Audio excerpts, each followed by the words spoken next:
Hey guys, it's Sim Queen, and today we are building a starter home in the world of Windenburg.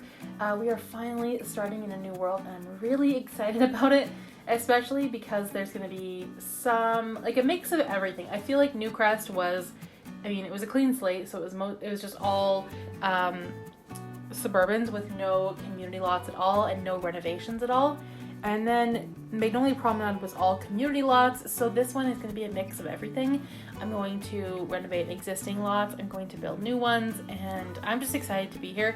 This is a really interesting world, I think, and it's kind of been overlooked lately by me because I feel like I usually tend to gravitate towards the newer worlds that we get, and this was, I think, the very first world that we got with a new pack, with the Get Together pack. And so by this point it's kind of old news, but then you come back to it and you realize how beautiful it is, and I'm just really excited to be building here. I have got a whole Pinterest board full of like fairy tale type houses, cottage style houses, Tudor homes, and I'm really excited to get started. So this starter home is a 2-bedroom. It's got like a little bit of a side yard as well. My plan was to leave the starter homes empty, so it's tough to say that they're actually going to be empty because the game will probably just move somebody in and it'll just be some random townie. So part of me wants to move a sim in just to make the sim, have a story and a background and make them interesting, not just some random townie. And so I'm torn on whether I want to move sims into these houses, but really the intention is for each world to have a starter home that your sims can buy and not have to use cheats right off the bat, because when I start up a save file, I don't like to use cheats. I always look for a starter home. So it's nice for each world to have a starter home. So the idea is for them to just be available for your sims to buy, but the game likes to put townies in these houses. So I'm not sure if they'll actually be empty when you download the save file, but that is my intention.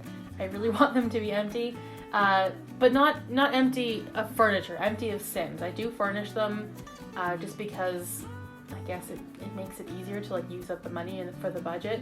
And I like to move into starter homes that are already furnished as well, because I think it's difficult to furnish a starter home. I don't like building with limitations very much, especially when it comes to budgets. I always see people doing all these different build challenges, like each room is a different budget or with different limitations, and I always think I would like to try them, but I don't know, because I really don't like building with a budget. I don't think it's that fun.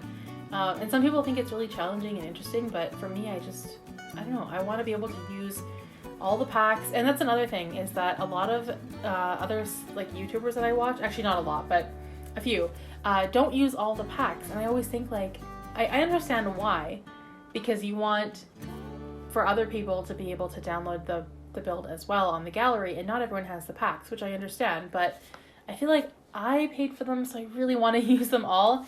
And so when I do builds, I just go kind of wild with it, and I use all the packs, and I don't limit myself.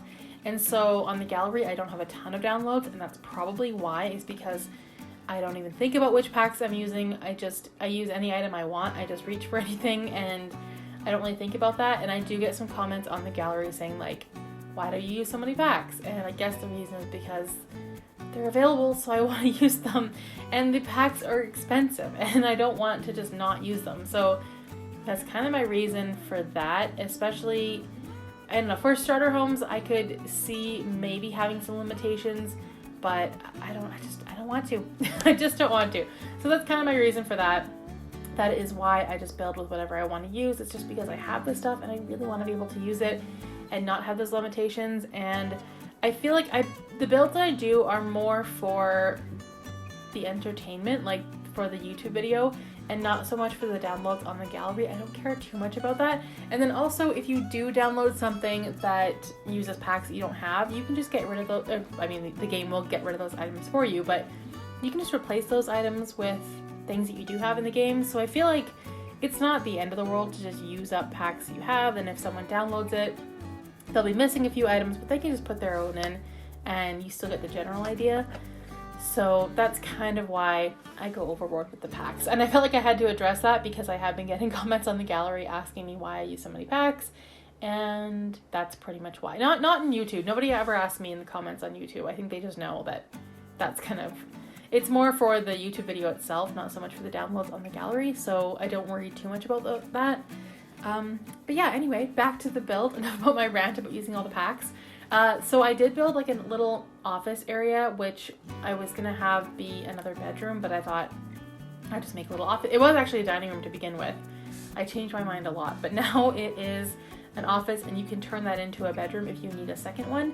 The budget was difficult. You'll see that I was having a hard time. The bed is like the cheapest bed you can get. I think it's even like a blow-up mattress, so it was not ideal. And I was gonna use some like debug landscaping, but I didn't use that much. I used a couple of objects, so it's kind of cheaty, but we gotta make it work somehow. And the yard, it's a fairly large yard, but I didn't have much room in the budget to fully like landscape and put a whole bunch of like, I can't really call it furniture, but I guess furniture outside. So I did put a couple of planter boxes and a bench and some trees, and then the clothesline and the wash bucket. That's pretty much it. I really couldn't afford to fill it up too much more, but it's a pretty decent sized yard, I think, and if you do happen to move in and have extra money, you can kind of do what you want with the yard area.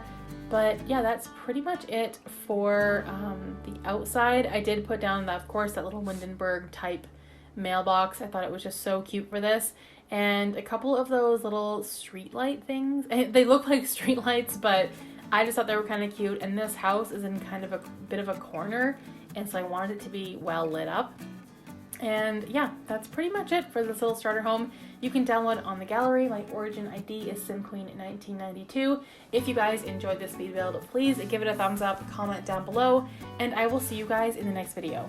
Thanks for watching.